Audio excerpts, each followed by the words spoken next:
Factory के accounts का काम करते करते रात काफी हो गई थी। बाहर बहुत जोरदार बारिश हो रही थी। मैंने सोचा कि खिड़की बंद कर लेती हूँ, इसलिए मैं खिड़की बंद करने गई। लेकिन जैसे ही मेरी नज़र खिड़की के बाहर पड़ी तो मेरे होश उड़ गए। मेरा 12 साल का बेटा, जिसे मैंने कुछ दिन पहले ही अनाथालय से गोद लिया था, वो अकेला लॉन में खड़ा था। मैं हैरान रह गई और तुरंत दौड़कर नीचे पहुंची कि भला वो इतनी बारिश में बाहर क्या कर रहा है। लेकिन गैलरी के गेट पर जब मैं पहुंची तो मैंने देखा कि वो किसी से बात कर रहा है। लेकिन कौन है, ये मुझे नहीं दिख रहा था। वो जो भी था, पौधों के पीछे खड़ा था। ये सब देखकर मुझे कुछ भी समझ नहीं आ रहा था। तभी मेरा बेटा अचानक अंदर लौटने के लिए पलटा। ये देखकर मैं तुरंत दौड़कर अपने कमरे में पहुंची और दरवाजा बंद कर लिया। थोड़ी ही देर में मुझे अपने कमरे के बाहर कदमों की आहट सुनाई दी। मैं समझ गई कि शायद वही आया होगा। मैं चुपचाप आंखें बंद करके सोने का नाटक करने लगी। उसने धीरे से दरवाजा खोला और फिर कुछ देर बाद दरवाजा बंद करके वहां से चला गया। मैं समझ गई कि वो ये देखने आया था कि मैं सो रही हूं या नहीं, या कहीं उसकी चोरी पकड़ी तो नहीं गई। अब मेरे दिमाग में हजारों सवाल एक साथ घूम रहे थे। ये बच्चा जिसे मैं मासूम और प्यारा समझ रही थी, क्या ये कोई चालाक बच्चा है जो मेरे खिलाफ कोई साजिश कर रहा है? लेकिन ऐसा कैसे हो सकता है? एक बच्चा भला मेरे खिलाफ साजिश क्यों करेगा? लेकिन इस बात को झुठलाया भी नहीं जा सकता कि वो इतनी रात को किसी से अकेले में बात कर रहा था, और वो ये भी चाहता था कि मुझे इस बारे में बिल्कुल पता ना चले। और उससे मिलने वाला भला था कौन? मुझे बहुत दुख होने लगा कि जिसे मैंने दिल से अपनाया वही मुझे धोखा दे रहा है। क्या इस जीवन में मुझे कभी कोई वफादार अपना नहीं मिलेगा? ये सब सोचते सोचते मैं अपने अतीत में खो गई। मेरा नाम सुमन है। मेरे पापा एक बिजनेसमैन थे। वे गारमेंट की एक फैक्ट्री चलाते थे। शुरू से ही हमारे यहाँ पैसों की कमी कोई नहीं थी। अगर मेरे लिए कोई कमी थी तो वो मेरी माँ की थी। मेरी माँ मेरे पैदा होने के कुछ महीने बाद ही चल बसी थी। तब से मेरे पिताजी ने ही मुझे अकेले पाल पोस कर बड़ा किया और खूब प्यार दिया। उन्होंने कभी मुझे किसी चीज की कमी महसूस नहीं होने दी। वे हमेशा मुझसे कहते, सुमन, तुम्हें कभी किसी चीज की फिक्र करने की जरूरत नहीं है। मैं जानता हूँ कि मैं तुम्हारे लिए माँ की कमी पूरी नहीं कर सकता, लेकिन फिर भी बेटा, मैं तुम्हारे लिए पिता होने का हर फर्ज निभाऊंगा जो मुझे निभाना चाहिए। मैं कभी कभी खुद को लेकर बदकिस्मत समझती थी, क्योंकि भगवान ने मेरी माँ को मुझसे छीन लिया था। लेकिन जब भी मैं अपने पिताजी का चेहरा देखती तो मुझे एहसास होता कि नहीं, मैं बहुत खुशकिस्मत हूँ, क्योंकि मैंने अक्सर देखा था कि मेरी क्लास में जिन लड़कियों के पिता भी बड़े बिजनेसमैन थे या ऊंचे पदों पर थे, वे अपने बच्चों के लिए ज्यादा समय नहीं निकाल पाते थे। वो हमेशा अपने काम में इतने व्यस्त रहते थे कि अपने परिवार के लिए वक्त ही नहीं होता था।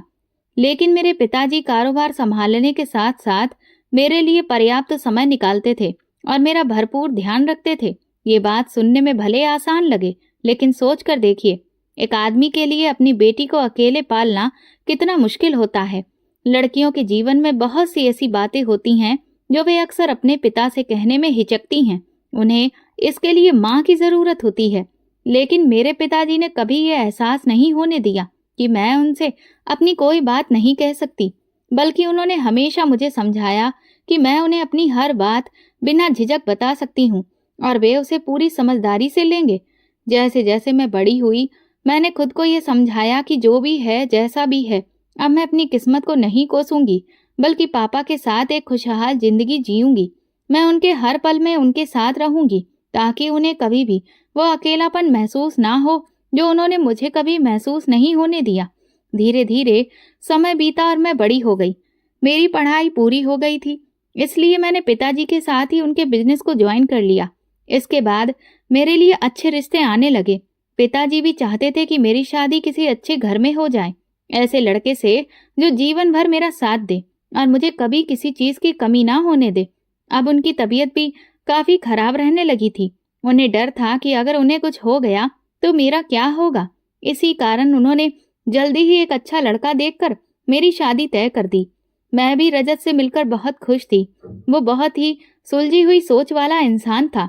मैं चाहती थी कि जिस तरह मैं अभी पिताजी के बिजनेस में हाथ बटा रही हूँ, शादी के बाद भी मैं उसे संभालती रहूं। जब मैंने ये इच्छा रजत के सामने रखी तो उसने कोई आपत्ति नहीं जताई। बल्कि उसने कहा कि उसे खुशी होगी अगर मैं आगे भी अपने पैरों पर खड़ी रहूं। इससे मुझे सुकून और तसल्ली मिली कि कम से कम मुझे एक ऐसा जीवन साथी मिल रहा है जो मुझे समझता है। बहुत जल्द शादी की तारीख तय हो गई और धीरे धीरे सभी रस्में निभाई जाने लगीं। कभी हल्दी, कभी मेहंदी, कभी संगीत। लेकिन हर रस्म में मैं और पिताजी एक दूसरे से गले लगकर बहुत रोते, क्योंकि शादी के बाद मुझे पिताजी से दूर हो जाना था। मुझे हर वक्त ये डर सताता था कि मेरे जाने के बाद उनका ध्यान कौन रखेगा। भला नौकरों के भरोसे वे कितने दिन रहेंगे। लेकिन मैं करती भी तो क्या, ये तो दुनिया का रिवाज है और इसे सभी को निभाना पड़ता है। हालांकि पिताजी ने मुझे समझाया कि तुम्हें मेरी फिक्र करने की जरूरत नहीं है, मैं खुद अपना ध्यान रख लूंगा। और फिर तुम ऑफिस तो हर रोज आओगी ही ना, और हफ्ते में कभी कभार घर भी आ जाया करना।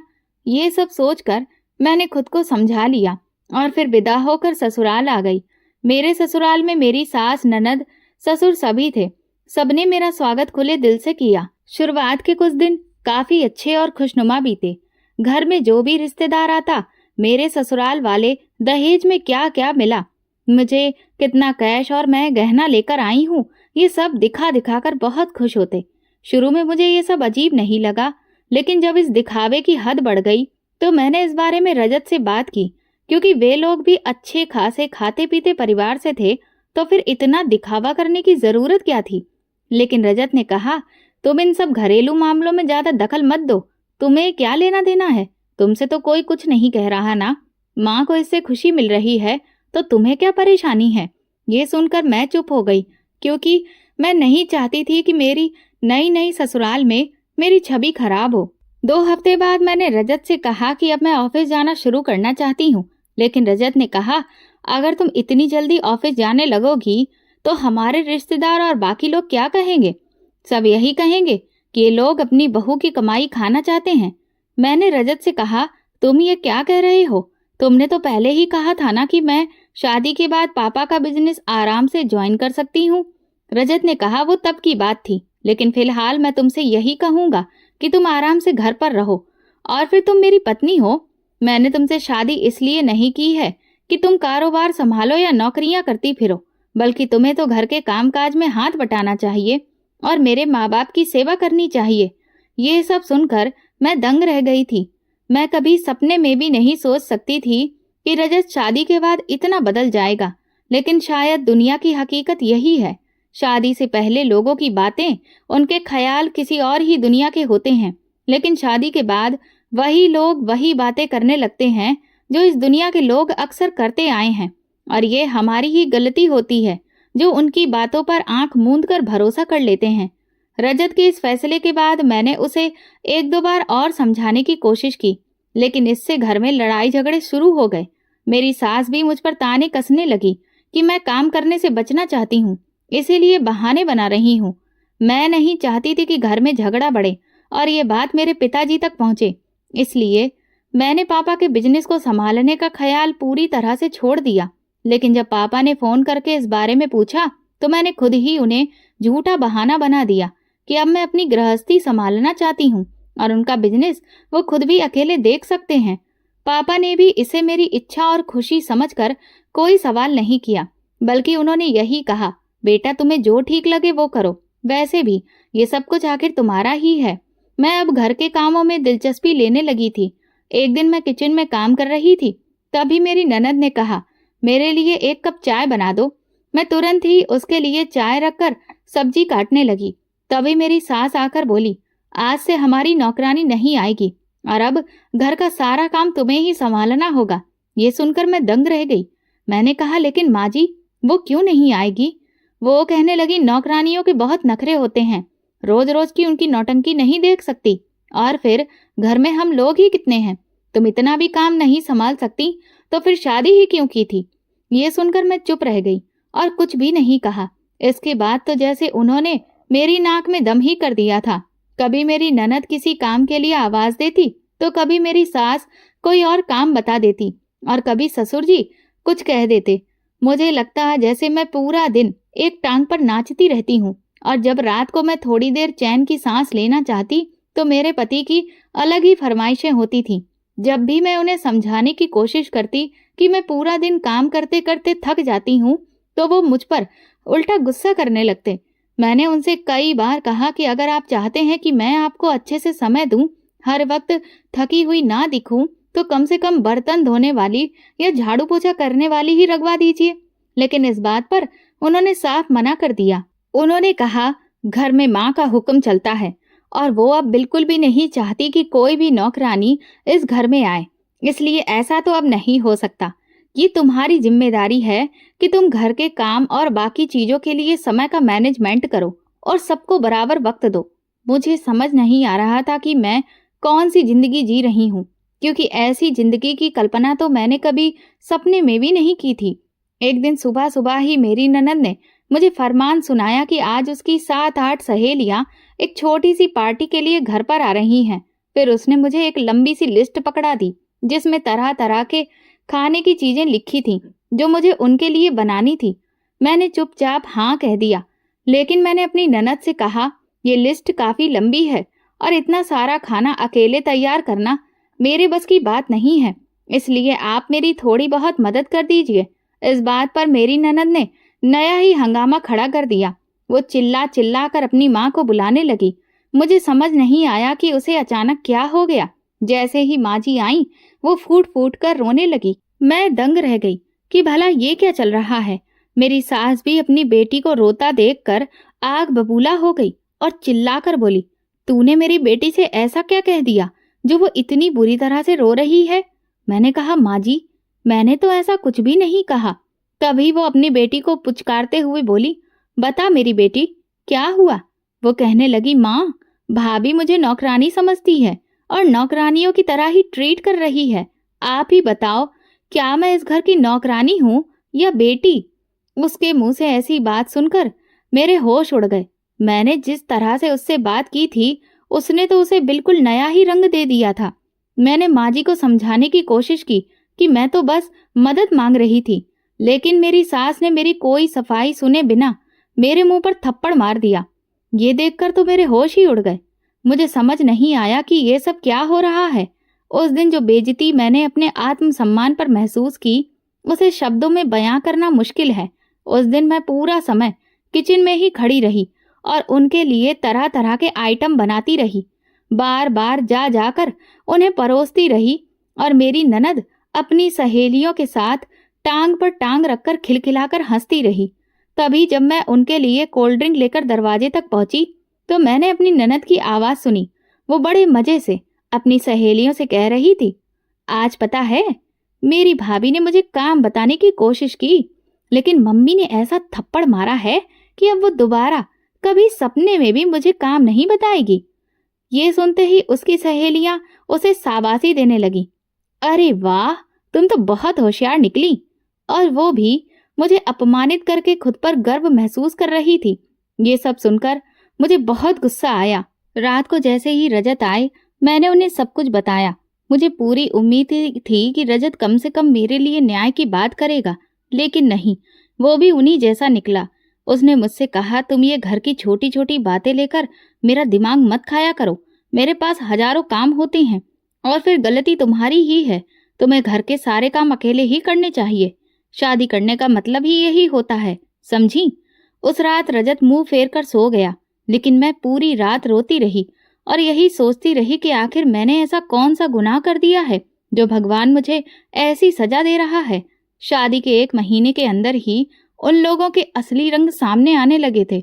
मेरी सास और ननद तो दिन का एक पल भी नहीं छोड़ती थी जब वे मुझे परेशान न करती। घर का सारा काम खत्म करने के बावजूद भी वे मुझे चैन की 2 सांस नहीं लेने देती थी। जबरदस्ती कोई न कोई बहाना बनाकर मुझे किसी न किसी काम में लगाए रखती थी। कभी पुराने बर्तन स्टोर से निकलवाकर उन्हें साफ करवाने में दिन बिता देती थी, तो कभी कहती थी कि घर के पर्दे सिलने हैं। मेरी ननद तो फरमाइश करती थी कि मेरे लिए ये वाली ड्रेस सिलकर तैयार करो। ये सब करते करते मैं बहुत तंग आ चुकी थी, क्योंकि अगर मैं जरा सा भी इनकार करती तो एक नया ही तूफान खड़ा हो जाता और मुझ में इतनी हिम्मत नहीं थी कि मैं हर रोज लड़ाई झगड़ा कर सकूं, क्योंकि मैंने ना कभी ऐसा किया था न देखा था। अब तो हर दिन मेरा रो रो कर ही बीतता था। मुझे समझ नहीं आता था कि मैं क्या करूं जिससे सब कुछ ठीक हो जाए। फिर एक दिन जब रजत ऑफिस से लौटा तो बहुत गुस्से में था। मैंने पूछा क्या हुआ, तो कहने लगा मेरे सारे दोस्त महंगी महंगी गाड़ियों में आते हैं और मैं इतनी सस्ती गाड़ी में जाता हूँ। मैंने कहा तुम ये क्या कह रहे हो, पापा ने तुम्हें कितनी महंगी गाड़ी दी है। वो बोला वो गाड़ी अब पुरानी हो गई है। मैंने कहा उसे तुम्हें दिए अभी तो सिर्फ 1 महीना ही हुआ है। लेकिन रजत बोला तुम अपने पापा से कहो कि वो मुझे लेटेस्ट मॉडल की कार तुरंत दिलवाएं। मैंने पहले तो साफ मना कर दिया और कई दिनों तक बात को टालती रही, लेकिन रजत का रोज रोज गुस्सा और नाराजगी देखकर एक दिन मैं पिताजी से इस बारे में बात कर बैठी और अगले हफ्ते ही हमारे घर के दरवाजे पर लाखों की कीमत वाली लेटेस्ट मॉडल की कार खड़ी थी, जिसे देखकर मेरे ससुराल वालों के चेहरे खुशी से खिल उठे। मुझे लगा कि शायद अब सब ठीक हो जाएगा, लेकिन ये मेरी सबसे बड़ी गलतफहमी थी। इसके बाद तो रजत और उसके परिवार वालों की मांगें बढ़ती ही गईं। जब भी मैं कुछ कहती तो यही जवाब मिलता, तुम्हारे पापा का पैसा आखिर है तो तुम्हारा ही, और क्या मैं तुम्हारा नहीं हूं? तो क्या तुम वो पैसा मुझ पर खर्च नहीं कर सकती? ये सब सुनकर मैं चुप हो जाती थी। धीरे धीरे 1 साल बीत गया, लेकिन घर में बच्चे की कोई किलकारी नहीं गूंजी। मेरी सास ने ताने मारना शुरू कर दिए। मैं खुद भी बहुत परेशान रहने लगी थी। मुझे लगता था कि शायद अगर बच्चा हो जाए तो रजत का रवैया मेरे लिए कुछ नरम पड़ जाए। मैं रो रो कर भगवान से प्रार्थना करती थी कि मुझे जल्द से जल्द माँ बना दे, लेकिन ऐसा कुछ भी नहीं हुआ। आखिरकार मैं डॉक्टर के पास चेकअप करवाने गई और जब मेरी रिपोर्ट आई तो मेरी पूरी दुनिया ही उजड़ गई। डॉक्टर ने साफ कहा कि मैं कभी माँ नहीं बन सकती। मुझे लगा शायद ये कोई गलती है, लेकिन डॉक्टर ने स्पष्ट कह दिया कि नहीं, सच्चाई यही है। जब ये बात मेरे ससुराल वालों और रजत को पता चली तो उन्होंने घर में हंगामा खड़ा कर दिया। उन्होंने मुझ पर आरोप लगाने शुरू कर दिए कि मैंने अपनी सच्चाई उनसे छिपाई और उनके बेटे की जिंदगी बर्बाद कर दी। मैंने उन्हें बहुत समझाने की कोशिश की कि मुझे खुद इस सच्चाई के बारे में कोई जानकारी नहीं थी, लेकिन किसी ने भी मुझ पर विश्वास नहीं किया। मैंने सोचा कि शायद ये डॉक्टर गलत हो और किसी और डॉक्टर से दिखवाया जाए, लेकिन 3-4 डॉक्टरों से चेकअप कराने के बाद भी नतीजा वही रहा। अब मेरे पास कोई उम्मीद नहीं बची थी। एक दिन सुबह जब मैं सोकर उठी तो देखा कि घर में जैसे कोई पंचायत लगी हो। ये देखकर मैं घबरा गई। मेरी सास ने आगे बढ़कर कहा, देखो सुमन, तुम्हारी वजह से मैं अपने बेटे की जिंदगी और बर्बाद नहीं कर सकती। हमने शादी इसलिए नहीं की थी कि मेरे बेटे का वंश ही ना चले, इसलिए अब मेरा बेटा तुमसे तलाक लेना चाहता है और दूसरी शादी करना चाहता है। ये सुनकर मेरा गला सूखने लगा। मैं तुरंत रजत के पैरों में गिर पड़ी और रोते हुए कहा, रजत, ऐसा मत करो। मैं जानती हूँ कि ये बहुत बड़ी कमी है, लेकिन इसका समाधान है। हम बच्चा गोद ले सकते हैं। रजत ने तुरंत मुझे अपने पैर से ठोकर मारते हुए कहा, दिमाग खराब हो गया है तेरा। अगर हमने बच्चा गोद लिया तो तुझे क्या लगता है कि वो बुढ़ापे में मेरा सहारा बनेगा? कभी नहीं। तेरी वजह से मैं अपनी जिंदगी खराब नहीं कर सकता। हर इंसान का नाम, इज्जत और बुढ़ापे का सहारा उसका सगा बेटा ही होता है, समझी? रजत के मुंह से ये बात सुनने के बाद मैंने खुद को पत्थर दिल करके ये समझ लिया कि अब इससे ज्यादा मैं अपने स्वाभिमान को ताक पर रखकर उसे नहीं समझा सकती, क्योंकि मैं जानती थी कि वो जो करना चाहता है वही करेगा, और इसीलिए मैंने चुपचाप उसके तलाक के पेपर्स पर साइन कर दिए और अपना बैग पैक करके पापा के घर लौट आई। मुझे देखकर पापा हैरान रह गए। मैंने उन्हें रो रो कर सब कुछ साफ साफ बता दिया। पापा ने कहा कि ऐसा नहीं हो सकता और मैं उन लोगों से दोबारा बात करूंगा, उन्हें समझाऊंगा। मैंने पापा से कहा, नहीं, आप ऐसा कुछ भी नहीं करेंगे। आपको नहीं पता कि उस घर में रहकर मैंने अब तक क्या क्या झेला है। अपने स्वाभिमान को हर दिन पैरों तले रौंदते हुए देखा है, लेकिन अब मैं आपको उनके आगे झुकते हुए नहीं देख सकती। मेरी आप बीती सुनने के बाद पापा फूट फूट कर रोने लगे। वो कहने लगे, मेरी बच्ची, तुझे क्या जरूरत थी इतने दिन तक ये सब कुछ झेलने की? तू एक बार मुझे फोन करके बता देती। मैंने पापा से कहा, मुझे लगा था कि शायद वो बदल जाएंगे, वो लोग मेरी कदर करेंगे, लेकिन ये मेरी बहुत बड़ी भूल थी। अब जो भी हो, लेकिन मैं अब अपने अतीत को याद करके नहीं जीना चाहती। मेरे तलाक हो जाने के बाद पापा की तबीयत और भी ज्यादा खराब रहने लगी थी। मैं जानती थी कि वो अब मुझे लेकर बहुत परेशान हैं। उन्हें इस बात की फिक्र थी कि मेरे भविष्य का क्या होगा, क्योंकि अब सबको पता चल चुका था कि मैं एक बांझ औरत हूँ। इसीलिए अब कोई भी मुझसे शादी करने के लिए तैयार नहीं होगा। मेरे ससुराल वालों ने मेरी इस कमी को गला फाड़ फाड़ कर बताने में कोई कसर नहीं छोड़ी थी। एक तरह से मेरा जीना ही मुश्किल हो गया था। जब भी मुझसे कोई मिलता तो बस इसी बारे में सवाल करता, और इस वजह से मैंने खुद को घर के अंदर कैद कर लिया। पापा ने कई बार कहा कि मुझे ऑफिस ज्वाइन कर लेना चाहिए, लेकिन अब मेरा आत्मविश्वास पूरी तरह से टूट चुका था। और फिर एक दिन एक ऐसी खबर आई जिसने मेरी बची हुई हिम्मत को भी तोड़ दिया। रजत ने दूसरी शादी कर ली थी। सोशल मीडिया पर उसने अपनी तस्वीरें दूसरी पत्नी के साथ खूब सारी अपलोड की थी। वो बहुत खुश लग रहा था, क्योंकि उसने तो अपनी नई जिंदगी में कदम रख दिया था, और मैं आज भी उसकी यादों को दिल से लगाए बैठी थी। इधर पापा ने मेरे लिए मजबूर होकर अब ऐसे रिश्ते देखने शुरू कर दिए थे जिनमें किसी आदमी के पहले से बच्चे हों और वो विदुर हो चुका हो। उसे सिर्फ अपने बच्चों के लिए एक माँ की जरूरत हो। मैं जानती थी कि पापा के लिए यह फैसला बहुत ही कठिन है, लेकिन मैं कहीं अकेली न रह जाऊं, इस वजह से वो ऐसा करने के लिए भी तैयार हो गए थे। लेकिन इससे पहले कि वो मेरे लिए कुछ कर पाते, भगवान ने मुझ पर एक और बिजली गिरा दी। मेरे पिता को मुझसे छीन लिया। एक सुबह जब मैं उठकर पापा के पास गई तो देखा कि वो तो हमेशा के लिए सो चुके थे। मैं पूरी तरह से टूट चुकी थी। मेरे लिए तो मेरे पापा ही मेरा एकमात्र सहारा थे, लेकिन अब उनके जाने के बाद मेरा कोई भी नहीं बचा था। मैं पूरा दिन घर के अंदर ही बिता देती, घंटों खिड़की के बाहर आसमान को देखती रहती। नौकरानी कमरे में आकर खाना दे देती तो खा लेती, वरना ना तो मुझे भूख का होश था और ना प्यास का। फैक्ट्री के मैनेजर जरूरी कागजात पर आकर मुझसे साइन घर पर ही करवा लेते थे। उन्होंने मुझसे कई बार बिजनेस ज्वाइन करने के लिए कहा, लेकिन मैं हर बार कोई ना कोई बहाना बना देती। शायद मैं अपनी जिंदगी को धीरे धीरे खत्म कर रही थी। मैं हर दिन सोचती और भगवान से सवाल करती कि तुमने मुझे ऐसी जिंदगी क्यों दी, किस लिए दी, और अगर तुम्हें मुझसे मेरे अपने ही छीन लेने थे तो फिर मुझे जिंदा क्यों रखा है। लेकिन मुझे इस सवाल का कोई भी जवाब नहीं मिलता था। और फिर धीरे धीरे इस तरह से 1 साल बीत गया। एक दिन मेरी मौसी की बेटी मुझसे मिलने के लिए आई। उसने मेरी हालत देखी तो कहने लगी, सुमन, ये तुमने क्या हाल बना रखा है? आखिर ऐसे अकेले कब तक जिंदगी जियोगी? मैंने कहा, ऐसा कुछ भी नहीं है, मैं ठीक हूँ। वो कहने लगी, तुम कितनी ठीक हो ये मैं बहुत अच्छे से देख सकती हूँ। आखिर तुम क्यों ये सब कुछ छुपाना चाहती हो? क्यों इस बात को एक्सेप्ट नहीं करती कि हाँ, तुम्हें भी किसी की जरूरत है? तुम अकेली हो और इसमें कोई बुरी बात नहीं है। इस दुनिया में हर इंसान को किसी न किसी सहारे की जरूरत होती है। मैंने कहा, एक शादी करके ही मेरा मन इतना भर गया है कि अब दूसरी शादी करने की हिम्मत ही नहीं पड़ती। उस शादी में भी मैंने कितना कुछ झेला, और फिर तुम्हें तो पता है कि मुझ में क्या कमी है। दूसरी शादी के बाद भी अगर उस इंसान ने मुझे वही ताने दिए तो मैं अपनी जिंदगी को पूरी तरह से खुद ही नरक बना लूंगी। मैं ऐसा नहीं कर सकती। वो कहने लगी, तो फिर ठीक है, एक काम तो कर सकती हो ना, क्यों ना तुम किसी बच्चे को गोद ले लो। उसने जैसे ही ये बात कही मैं दंग रह गई और सोच में पड़ गई। वो कहने लगी, इसमें सोचने वाली क्या बात है? अगर तुम किसी बच्चे को गोद लोगी तो तुम्हारा भी कोई अपना होगा कहने वाला, और उस बच्चे की भी जिंदगी संवर जाएगी। मुझे ऐसा लगा जैसे शायद मेरे मन की दबी हुई बात किसी ने सामने लाकर रख दी हो। वो कहने लगी, मेरी बात मानो और किसी बच्चे को गोद ले लो।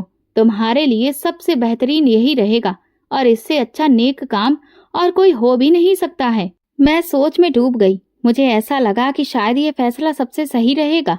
2 दिन अच्छे से सोचने के बाद मैंने कई अनाथालयों के बारे में पता किया और फिर उनमें से एक के लिए निकल गई। जैसे ही मैंने उस अनाथ आश्रम में कदम रखा, वहां ढेर सारे बच्चे दिखाई दिए। कुछ बच्चे ग्रुप में बैठकर किताबें लेकर कुछ डिस्कस कर रहे थे तो कुछ खेल रहे थे। मैं सीधा अनाथालय की मैनेजर के पास गई और उनसे कहा कि मैं किसी बच्चे को गोद लेना चाहती हूँ। वो कहने लगी, ये तो बहुत अच्छी बात है। यहाँ न जाने कितने ही ऐसे बच्चे हैं जो बेचारे बिना माँ बाप के जी रहे हैं और उन्हें हर रोज इंतजार होता है कि कोई आएगा और उन्हें भी अपना बना लेगा। मैंने उनसे कहा कि मैं किसी छोटे बच्चे को गोद लेना चाहती हूँ। वो बोली, मुझे अफसोस है, लेकिन यहाँ कोई भी छोटा बच्चा नहीं है, क्योंकि छोटे बच्चों को लोग जल्दी गोद ले लेते हैं। इसीलिए यहाँ ज्यादातर 11 साल से ऊपर के ही बच्चे मिलते हैं। ये सुनकर मुझे थोड़ी उदासी हुई, लेकिन फिर भी मैंने उनके कहने पर सोचा कि एक बार बच्चों से मिल लेती हूँ। मैं उस हॉल की तरफ बढ़ गई जहां से बच्चों के कमरे शुरू होते थे। मैं एक एक करके हर बच्चे को देख रही थी। तभी मेरी नजर एक बच्चे पर पड़ी जो एक कोने में बिल्कुल अकेला शांत बैठा था। न जाने किस सोच में खोया हुआ था। पता नहीं क्या हुआ, लेकिन उसे देखकर मेरे कदम अपने आप ही उसकी तरफ खिंचते चले गए। मैं उसके पास गई और उसके सिर पर हाथ फेरते हुए पूछा, बेटा क्या कर रहे हो? उसने गर्दन उठाकर मेरी तरफ देखा और खामोश आंखों और चेहरे के साथ कहा, कुछ नहीं आंटी, बस यूं ही बैठा था। मैं भी उसके पास ही बैठ गई और तकरीबन 1 घंटे तक हम दोनों यूं ही बैठे रहे। ना उसने कुछ कहा और ना मैंने, लेकिन फिर भी एक अजीब सा सुकून मेरे दिल में उतर आया था। शाम ढलने लगी तो मैं वापस घर लौट आई। उस दिन के बाद मैं हर रोज अनाथालय जाने लगी और उन बच्चों से मिलने लगी। मुझे उन बच्चों से लगाव महसूस होने लगा। मैं वहां बच्चों के लिए कुछ न कुछ खाने पीने का सामान लेकर जाती, जिससे वे सभी बच्चे बहुत खुश हो जाते। एक दिन जब मैं बच्चों के बीच बैठी थी तो उसी बच्चे ने अचानक मेरा हाथ पकड़कर कहा, आंटी आप मुझसे रोज मिलने आया करेंगी? मैंने मुस्कुराकर कहा, नहीं बेटा। ये सुनते ही उसका चेहरा उतर गया। मैंने कहा, मैं चाहती हूँ कि तुम मेरे घर चलो, मेरे बेटे बनकर। उसने नजर उठाकर मेरी तरफ देखा, लेकिन कुछ बोला नहीं। फिर मैंने उससे कहा, बताओ बेटा, क्या तुम मेरे बेटे बनोगे? वो अचानक मुझे गले लग गया। उस पहले एहसास में मुझे महसूस हुआ कि हाँ, मैं भी माँ बन सकती हूँ। मेरे अंदर भी ममता है। उस दिन पहली बार मुझे लगा कि सिर्फ बच्चे को जन्म देना ही माँ बनने का एहसास नहीं देता, बल्कि एक औरत के अंदर माँ का एहसास तो पहले से ही भरा होता है। बस उसे कोई ऐसा चाहिए जिस पर वो अपनी ममता लुटा सके। और इसके लिए यह जरूरी नहीं कि उस बच्चे को उसे अपनी कोख से ही जन्म दिया हो। उस बच्चे ने जब अपना चेहरा उठाया तो बोला, तो क्या आज से मैं आपको मम्मी कह सकता हूँ? ये सुनते ही मेरे रोंगटे खड़े हो गए और मेरी आंखों से आंसू बहने लगे। मैंने रोते हुए और खुशी से भरकर हाँ में सिर हिलाया। मैंने उससे कहा, आज से मैं तुम्हें नमन कहकर पुकारूंगी। वो बोला, लेकिन मेरा नाम तो हरिया है। मैंने कहा, कोई बात नहीं बेटा, लेकिन अब तुम मेरे बेटे हो तो तुम्हारा नाम भी तो तुम्हारी माँ ही रखेगी ना। ये सुनते ही वो बहुत खुश हो गया और कहने लगा, ठीक है, आज से मेरा नाम नमन ही है। मैंने सारी डॉक्यूमेंट्स फॉर्मेलिटीज पूरी की और अगले ही दिन नमन को अपने साथ घर ले आई।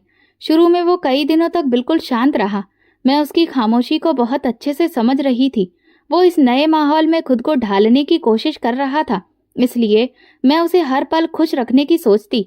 कभी उसे अपने साथ शॉपिंग पर ले जाती, तो कभी नए खिलौने दिलाती, तो कभी कपड़े। कुछ दिनों बाद मैंने उसका एडमिशन एक अच्छे स्कूल में करवा दिया, लेकिन न जाने क्यों मुझे ऐसा लगने लगा कि नमन अंदर से उदास है, जैसे उसके अंदर कुछ ऐसा है जो वो किसी से कह नहीं पाता। मैंने कई बार उससे बात करने की कोशिश की, लेकिन हर बार वो कोई खास जवाब नहीं देता। लेकिन मैंने तय कर लिया था कि मैं हार नहीं मानूंगी।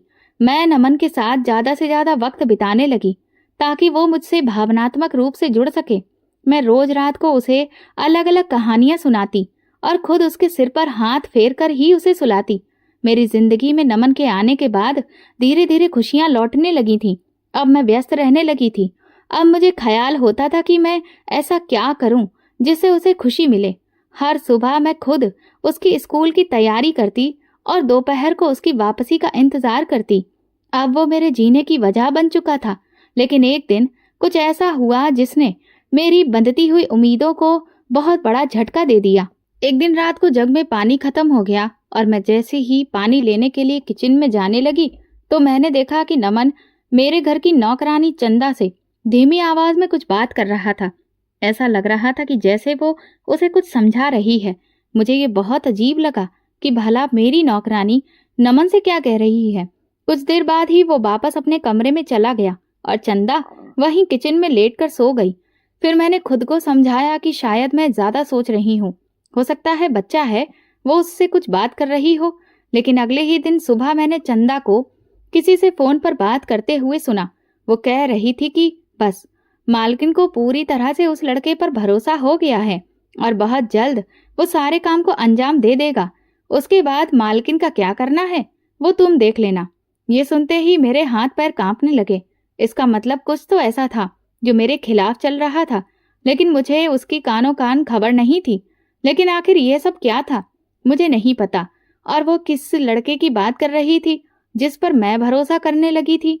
ये सोचते ही मुझे सबसे पहले नमन का ख्याल आया, क्योंकि मेरे आसपास तो उसके अलावा और कोई भी लड़का नहीं था।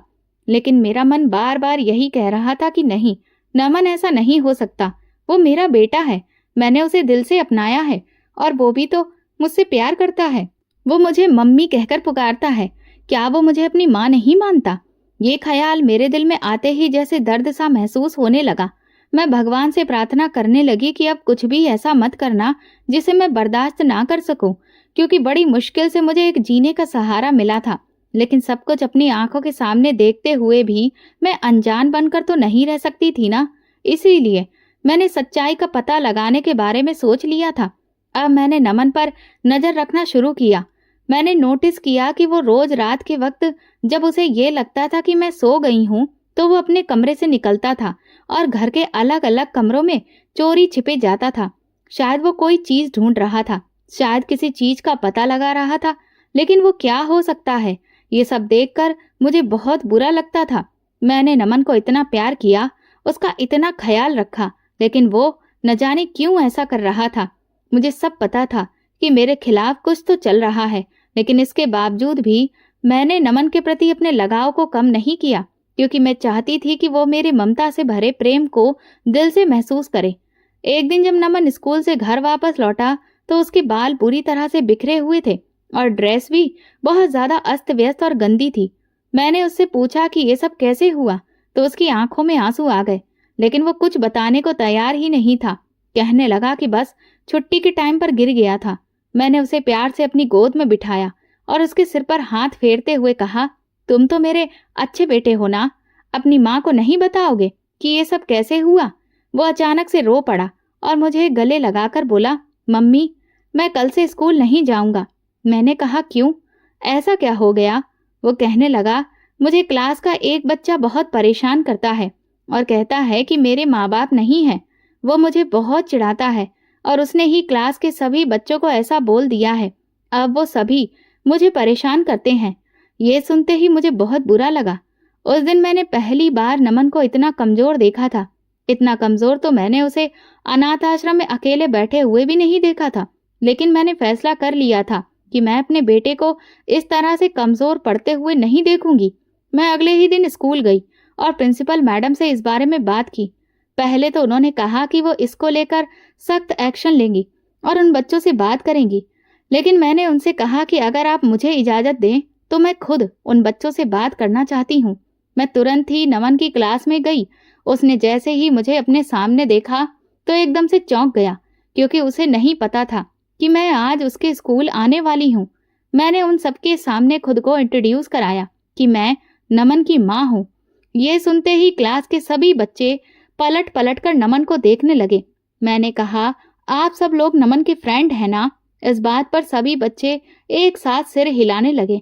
मैंने कहा, तो फिर क्या दोस्त ऐसे होते हैं जो अपने दूसरे दोस्त को चिढ़ाते हैं, परेशान करते हैं? अच्छा दोस्त तो वो होता है जो कभी भी अपने दोस्त को दुख ना दे, उसे कोई परेशानी ना दे। तो क्या आप सब अच्छे दोस्त नहीं हैं? ये सुनते ही क्लास में बैठे कुछ बच्चों के चेहरे लटक गए।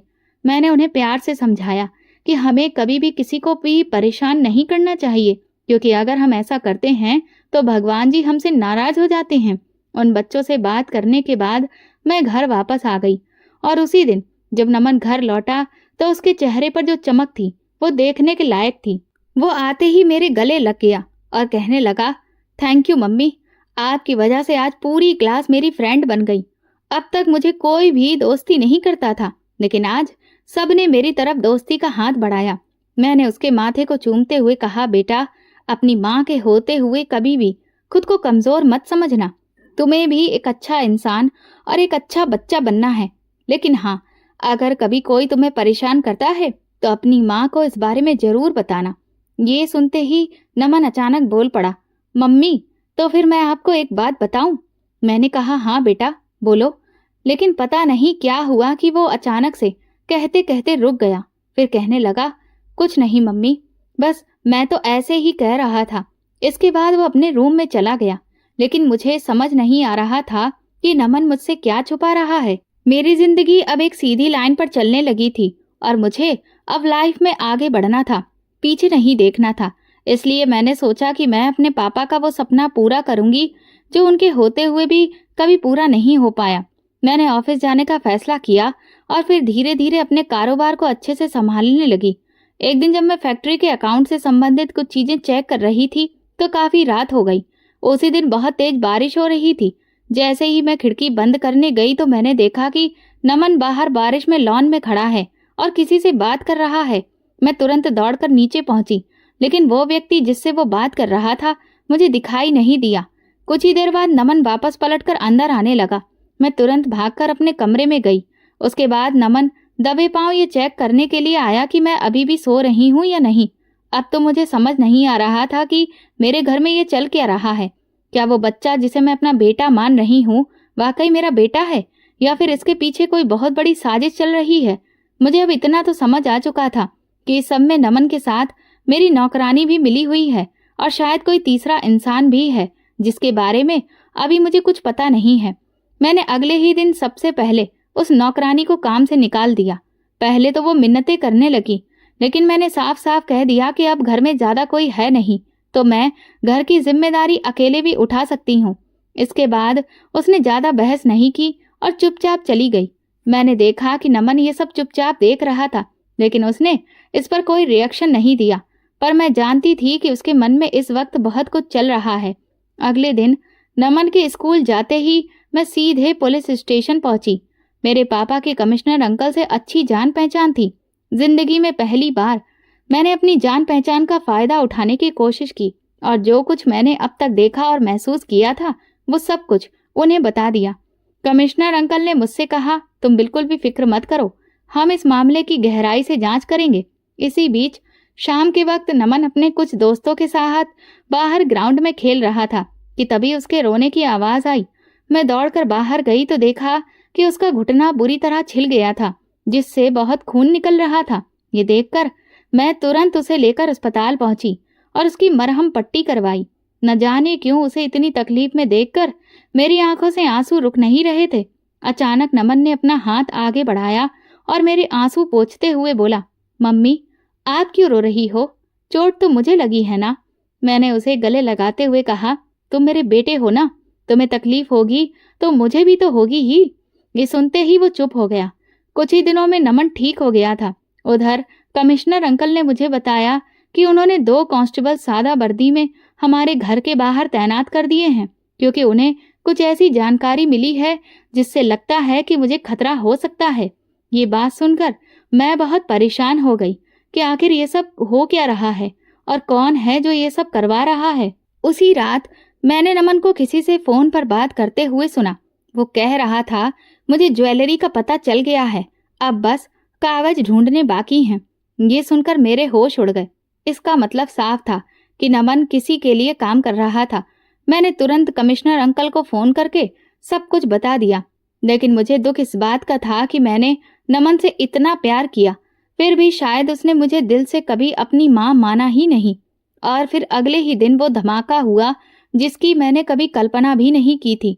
कमिश्नर अंकल अपने कुछ पुलिस ऑफिसर्स के साथ मेरे घर आ गए और उन्होंने मुझसे कहा कि वे नमन को गिरफ्तार करके जुवेनाइल सेल में लेकर जाएंगे। ये सुनते ही नमन के पैरों तले से जमीन खिसक गई। वो अचानक से बिल्कुल शांत हो गया, लेकिन मेरे दिल की धड़कन तेज हो चुकी थी। मैं तुरंत उन्हें रोकते हुए कहने लगी, नमन ने भला क्या किया है?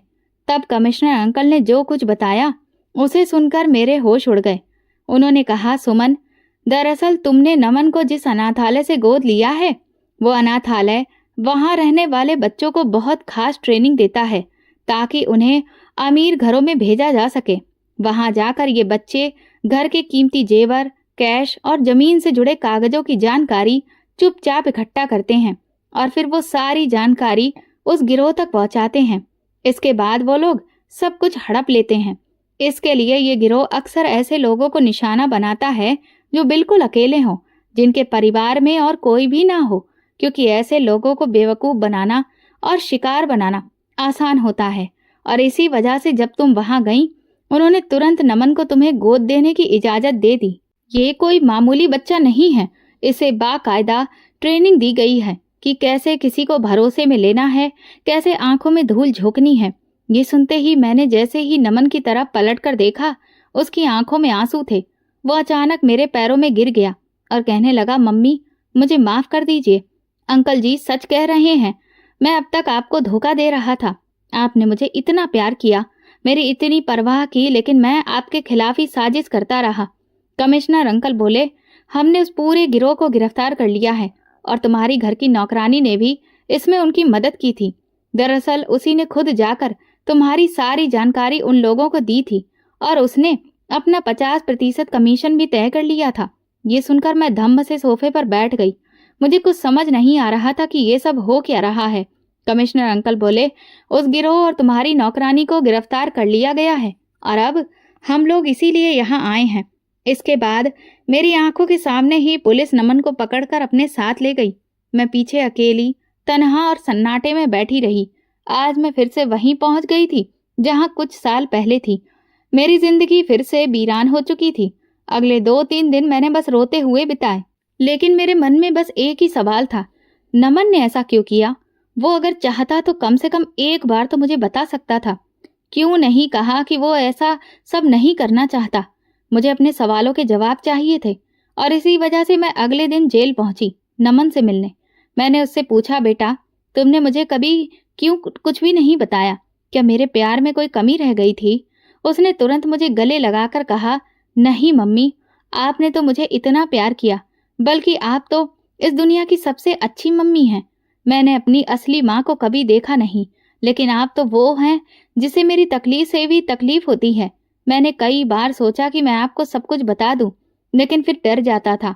आपको नहीं पता, अनाथ आश्रम में हमें सिर्फ ट्रेनिंग नहीं दी जाती, बल्कि अगर कोई बच्चा फेल हो जाए तो उसे कितनी बुरी तरह से पीटा जाता है, भूखा रखा जाता है और धमकाया जाता है कि अगर मुंह खोला तो हमारी और हमारे अपनों की जान ले ली जाएगी। मुझे बार बार धमकाया गया था कि अगर आपने सच्चाई जान ली तो वो लोग न सिर्फ मुझे बल्कि आपको भी खत्म कर देंगे। इसी डर से मैं हमेशा चुप रहा। नमन की सच्चाई सुनकर मेरी आंखों से आंसू बहने लगे। मैंने उससे कहा, बेटा अब चिंता मत करो, अब तुम्हारी माँ आ गई है, अब तुम्हारे साथ कोई कुछ नहीं कर सकता और उन मुजरिमों को मैं सजा दिलाकर रहूंगी। अगले हफ्ते अदालत में पेशी थी। जब उन सबको कोर्ट में लाया गया तो पुलिस ने सारे सबूत जज के सामने पेश किए। मैंने जज से दरख्वास्त की, मेरे बेटे ने जो भी कुछ किया है वो बस मजबूरी में किया, इसमें उसकी कोई गलती नहीं है। और भगवान की कृपा से मेरी दरख्वास्त मंजूर कर ली गई और नमन को रिहा कर दिया गया और उन लोगों को उनकी सजा सुना दी गई। उसी दिन न जाने कितने सालों बाद मुझे सबसे ज्यादा खुशी महसूस हुई थी। नमन ने तुरंत ही मुझे गले लगाकर कहा, माँ मैं वादा करता हूँ कि आज के बाद कभी भी कोई बात आपसे नहीं छुपाऊंगा और आपको एक अच्छा बेटा बनकर दिखाऊंगा। लेकिन जो कुछ भी हुआ था उसने मेरी आत्मा को झकझोर कर रख दिया था।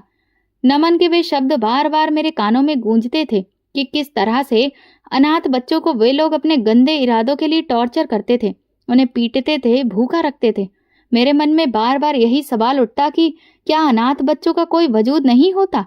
वे छोटे छोटे मासूम बच्चे, उन पर इन सब चीजों का कितना बुरा असर होता होगा। और आज भी न जाने कितने ही ऐसे अनाथ आश्रम होंगे जहां पर नमन जैसे बच्चे ऐसी ही जातियां बर्दाश्त कर रहे होंगे। यही सब सोचकर मैंने फैसला कर लिया कि शायद मैं सबके लिए कुछ नहीं कर सकती, लेकिन किसी न किसी के लिए तो इस अंधेरे रास्ते पर उम्मीद की किरण बन सकती हूँ। मैंने एक ऐसे आश्रम का निर्माण करवाया जहां न सिर्फ अनाथ बच्चे रहेंगे, बल्कि वे बुजुर्ग भी रहेंगे जिन्हें उनके बच्चों ने बेसहारा छोड़ दिया है, ताकि अनाथ बच्चों को भी माँ बाप के जैसा प्यार मिल सके। मैंने उस आश्रम का नाम रखा उम्मीद। इसके बाद मैं फैक्ट्री और आश्रम दोनों को अच्छे से संभालने लगी। साल कब बीत गए पता ही नहीं चला। नमन ने अपनी पढ़ाई पूरी करने के बाद कंधे से कंधा मिलाकर मेरे साथ फैक्ट्री के कारोबार को संभाल लिया। हमने एक और नई फैक्ट्री भी खोली थी और अब हम दोनों माँ बेटे एक दूसरे की जान थे। नमन मुझे बहुत प्यार करता था और मैं ये देखकर बहुत खुश होती थी कि मुझे नमन जैसा बेटा मिला। एक दिन उसने मुझे बताया कि वो एक लड़की को पसंद करता है और उससे शादी करना चाहता है। मैंने उसकी खुशी में शामिल होते हुए तुरंत ही उसकी शादी उसकी मनपसंद लड़की से करवा दी। नमन की शादी के बाद मैं पहली बार अपने बेटे और बहू के साथ आश्रम में कुछ कपड़े और जरूरी चीजें देने गई। हमने एक शानदार फंक्शन रखा था। वहां सब लोग अच्छे अच्छे गेम्स खेल रहे थे। कोई गा रहा था तो कोई नाच रहा था। चारों तरफ सिर्फ खुशी ही खुशी थी। मेरे आश्रम में रहने वाले बुजुर्ग मुझे आशीर्वाद देते नहीं थकते थे। वे कहते थे, जो फर्ज हमारे बच्चों ने नहीं निभाया वो आपने निभाया है। वो मुझे दुआएं देते थे कि भगवान हमेशा मुझे और मेरे परिवार को खुशियां देगा। हम सब अभी इंजॉय ही कर रहे थे कि तभी मेरी आश्रम की मैनेजर मेरे पास आकर बोली, मैडम, बाहर एक बूढ़ी औरत एक बूढ़ा आदमी आया है। उस आदमी को काफी चोटें लगी हैं और औरत शायद उसकी पत्नी है। वो बहुत बुरी तरह से रो रही है। वे दोनों हमारे आश्रम में रहना चाहते हैं। ये सुनते ही मैं, नमन और मेरी बहू तीनों ही वहां पहुंचे। नमन ने जैसे ही उस बूढ़े आदमी को देखा तो तुरंत उसे सहारा देकर एक बेंच पर बिठाया और डॉक्टर को बुलाने चला गया। लेकिन जैसे ही मैंने उस आदमी का चेहरा देखा तो मेरे होश उड़ गए। मेरे मुंह से एक शब्द नहीं निकल पा रहा था और वो आदमी भी एकटक मुझे देखे जा रहा था। तभी नमन डॉक्टर को लेकर आया। डॉक्टर ने उसकी मरहम पट्टी की, कुछ दवाइयां लिखी और फिर चला गया। अचानक उस आदमी की पत्नी मेरे पास आकर बोली, बहन, तुम यहाँ की मालकिन हो। मैं तुम्हारे आगे हाथ जोड़ती हूँ। मुझे और मेरे पति को रहने के लिए छत दे दो। हमारे पास अब कोई सहारा नहीं है। मेरे बेटे ने हम दोनों बुढ़ा बुढ़िया को धक्के मारकर हमारे ही घर से बाहर निकाल दिया। ये कहते ही वो फूट फूट कर रोने लगी। मैं दंग रह गई। मैंने हैरत भरी नजरों से उस आदमी की तरफ देखा, क्योंकि वो आदमी और कोई नहीं, मेरा पति था रजत, जिसने मुझे सालों पहले औलाद पैदा ना कर पाने की वजह से तलाक दे दिया था। वो वहीं बेंच पर बैठे बैठे मुझे देखकर हाथ जोड़कर रोने लगा और कहने लगा, सुमन, मुझे माफ कर दो। मैंने तुम्हारे साथ जो किया, आज वही दिन मुझे देखना पड़ रहा है। उसके मुंह से ये शब्द सुनकर हर कोई हैरान था। किसी को समझ नहीं आ रहा था कि ये सब क्या हो रहा है। नमन मेरी तरफ सवालिया नजरों से देखने लगा तो मैंने उससे कहा, दरअसल बहुत सालों पहले मेरी शादी हुई थी और फिर तलाक हो गया था। मेरे पति ने तुरंत पूछा, और ये कौन है? सुमन, मैंने मुस्कुराकर कहा, ये मेरा बेटा है और ये मेरी बहू। इस आश्रम को मैं अपने बेटे के साथ मिलकर ही बहुत अच्छे से संभालती हूँ। मेरा पति हैरान होकर बोला, लेकिन ये तुम्हारा बेटा कैसे हो सकता है? मैंने कहा, ये भले मेरी कोख से जन्मा नहीं है, लेकिन मैंने इसे गोद लिया है और अब ये मेरा ही बेटा है। नमन कहने लगा, माँ, लेकिन इन्होंने आपको तलाक क्यों दिया था? इससे पहले कि मैं कुछ कहती, मेरे पति कहने लगे, मैंने तुम्हारी माँ को तलाक सिर्फ इसलिए दिया था बेटा, क्योंकि वो कभी माँ नहीं बन सकती थी। और जब उसने मुझसे कहा कि हम कोई बच्चा गोद ले लें, तो मैंने उससे कहा था कि बुढ़ापे का सहारा तो सिर्फ सगी औलाद ही बन सकती है, गोद लिया हुआ बच्चा नहीं। और इसीलिए मैंने तुम्हारी माँ को तलाक दे दिया था। लेकिन मैं पूरी तरह से गलत साबित हो गया। मेरे सगे बेटे ने आज मुझे मार पीट कर मेरे ही घर से बाहर निकाल दिया। और एक तुम हो, जो भले ही अपनी माँ की सगी औलाद नहीं हो, लेकिन उन्हें अपने साथ रख रहे हो। ये सुनते ही नमन तुरंत बोला, मैं अपनी माँ को नहीं रख रहा हूँ, बल्कि मैं अपनी माँ के साथ रह रहा हूँ और हमेशा रहूंगा। नमन के मुंह से ऐसी बात सुनकर मेरे चेहरे पर मुस्कान आ गई। मेरे पति कहने लगे, मेरे कर्मों का यही नतीजा है जो आज भगवान ने मुझे आईना दिखा दिया। मैंने उनसे कहा, यहाँ बात सगे या सौतेले की नहीं है, बात है संस्कारों की, कि आप अपने बच्चों को कैसे संस्कार देते हैं। क्योंकि कल जो संस्कार आप अपने बच्चों को देंगे, वही आपको आगे चलकर भविष्य में उनमें दिखाई देंगे। एक दिन वो था जब तुमने मुझे अपने घर से धक्के देकर निकाल दिया था, और एक आज का दिन है जब तुम खुद सहारा ढूंढते हुए मेरे ही पास छत की उम्मीद लेकर आए हो। ये सुनते ही उनका चेहरा शर्म से झुक गया। मैंने मैनेजर से कहा कि इन्हें वही सारी सुविधाएं दी जाएं जो यहाँ बाकी लोगों को मिलती हैं। इतना कहकर मैं अपने बेटे और बहू का हाथ पकड़कर बाहर चली आई। नमन मुझसे कहने लगा, माँ, आपने अपनी जिंदगी में कितना कुछ झेला है। मैंने उसका चेहरा अपने हाथों में लेकर कहा, बेटा, मैंने बहुत दुख झेले, लेकिन जब भगवान ने मुझे तुम्हें दे दिया ना, तो मेरे सारे दुख सुख में बदल गए। ये सुनते ही मेरे बेटे ने मुझे प्यार से गले लगा लिया। दोस्तों, तो आप बताइए, क्या आपको भी लगता है कि सिर्फ सगी औलाद ही सहारा दे सकती है, या फिर प्यार में इतनी ताकत होती है कि किसी को भी अपना बनाया जा सकता है? दोस्तों, ये वीडियो केवल और केवल मनोरंजन के उद्देश्य से बनाया गया है। सभी पात्र काल्पनिक हैं। वास्तविक व्यक्तियों, जीवित या मृत या वास्तविक घटनाओं से कोई समानता विशुद्ध रूप से संयोग है। किसी भी व्यक्ति, धर्म या जाति को ठेस पहुंचाने की मंशा नहीं है।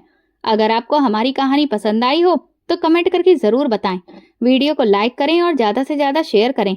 अगर आप चैनल पर नए हैं तो सब्सक्राइब जरूर करें और नोटिफिकेशन बेल दबाएं ताकि अगली अपडेट सबसे पहले आपको मिले। धन्यवाद।